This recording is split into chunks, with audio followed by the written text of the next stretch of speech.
to Season 6 of Unapologetically Woman.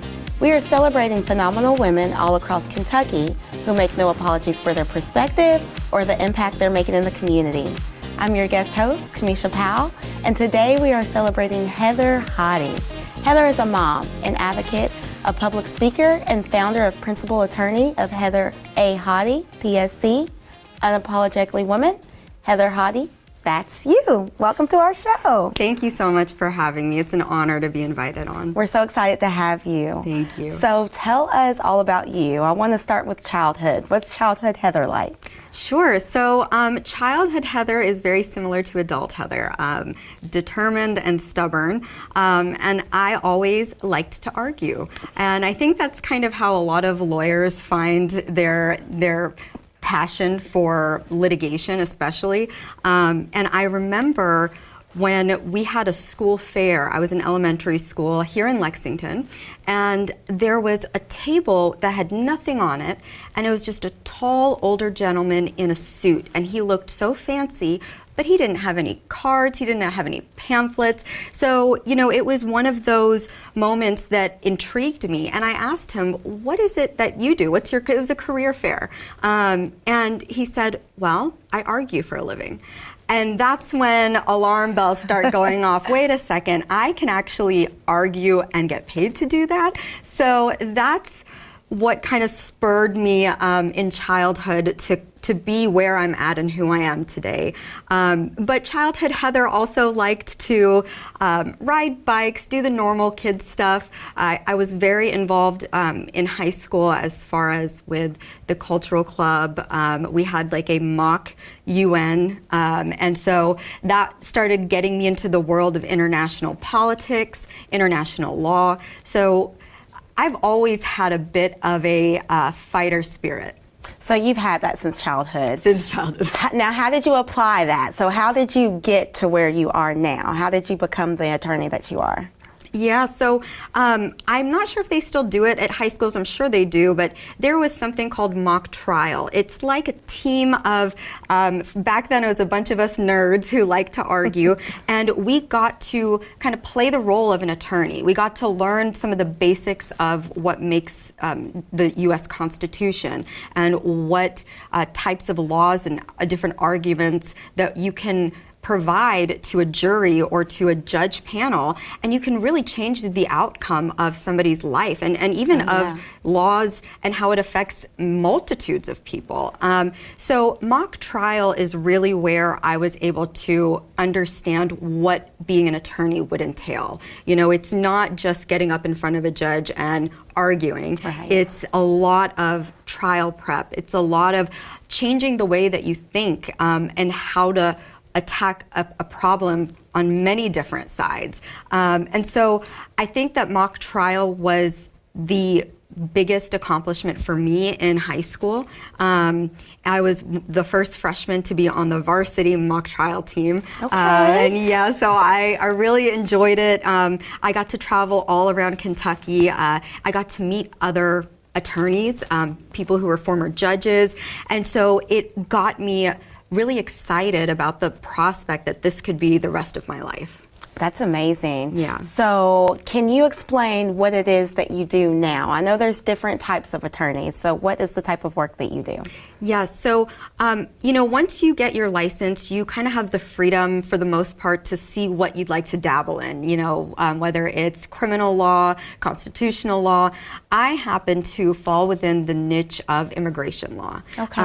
I come from a family of immigrants, and, you know, I've always been involved as far as with the refugee community. My mom taught ESL. She would also help with outreach programs for the different refugee communities in Lexington and across the state. So my mom instilled this respect for immigrants from every corner of the world. Yeah. And you know what they have to go through to get here, to find housing, to learn the cultural and societal norms, to learn a new currency.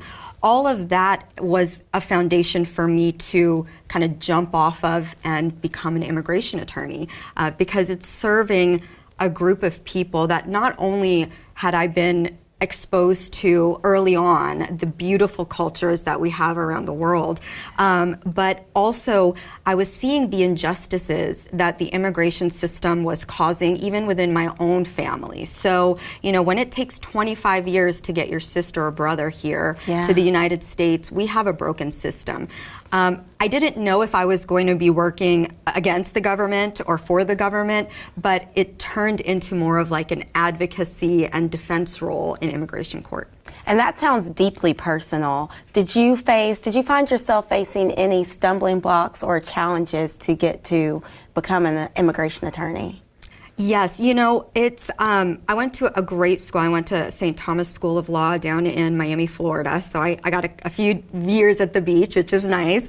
But then I came back up here, and there's not much of a network of attorneys who've decided to go into immigration law. Yeah. It's an administrative law, and it also has federal aspects to it, and it's very tied to politics. So every administration, things can go completely sideways. And so it is something that you have to be willing to constantly be learning, and you can never put your phone down. You can't step away from the news for a weekend, not even for your mental health, because the news really can affect my immigrant clients, some of which might be currently detained, some of which might be flying into the country. And so we don't have the luxury of stepping away from the news. And so I think that not having such a strong network of immigrant advocates and immigration attorneys, especially in Kentucky, was hard. It's hard to learn when you don't have a mentor or you don't have a group of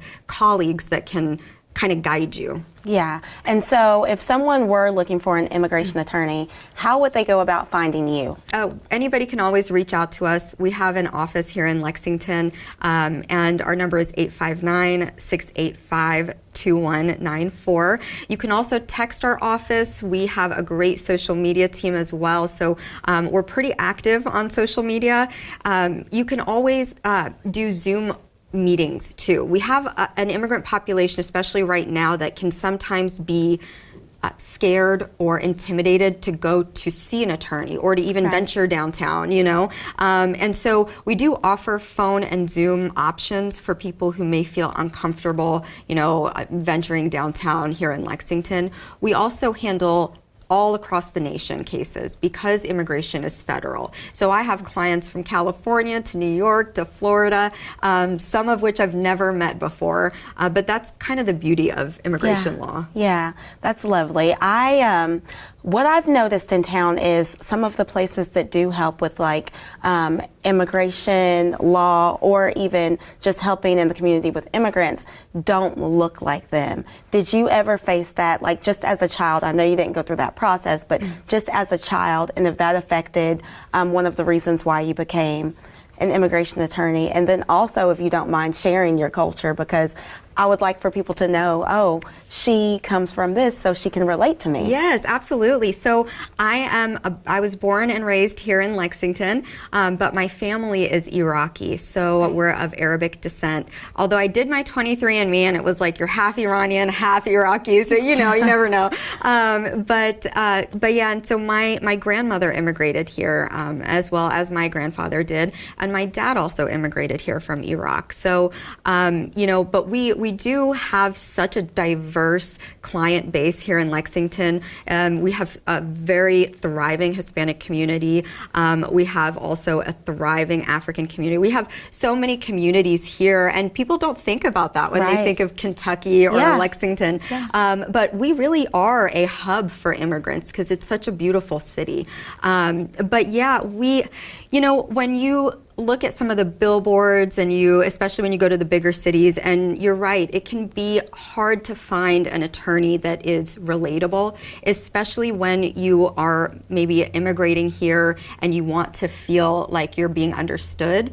And so something that really helps me to be a good advocate and a good immigration attorney is by immersing myself in other cultures and making sure that I'm educated in how they would expect an attorney to act. You know, we have people coming from some countries that are super corrupt, and they have, you know, attorneys that take bribes, and so we have to kind of, it's not just advocacy and protecting the client, it's also kind of helping them to understand how the system here works. But because it's a little bit easier to relate to not just me, myself as a woman and as a woman of color, but also my staff.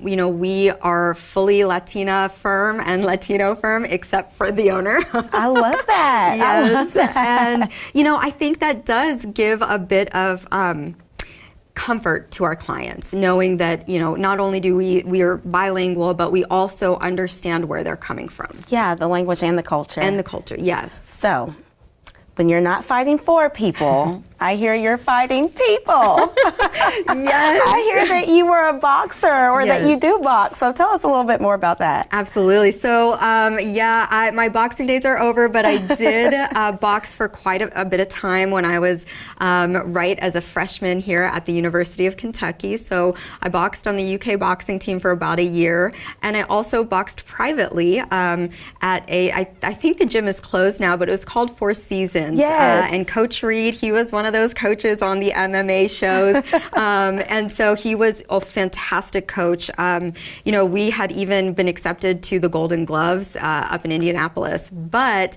at that point it was, are you going to register your fists or are we going to bow out? And I said, you know what, I'm not going to register my fist. I'm going to go ahead and focus on school. But that is really a wonderful outlet for me. I still box at home, but no more, my husband says, no more sparring. I can't fight people anymore. That is just so amazing. Yeah. I want to kick it to you to give advice for young girls who are looking to you and see you in all your success and wondering what it took to get here, to get where you are. What piece of advice would you give them? I would tell any girl that has a dream that you should not ever feel you must shrink yourself to fit in any space. You know, the field of law is primarily male dominated, and it can be, you know, it can be tense. But I have never shrunk, and I'm a small girl, I'm only 4'9", I'm tiny. I have never felt like I needed to shrink myself because you will not be successful if you're not true to yourself. I love that. Thank you for being on the show. Thank you. You heard it from Heather. Never shrink yourself to fit in. Thank you for watching, and we'll catch you next time on next episode.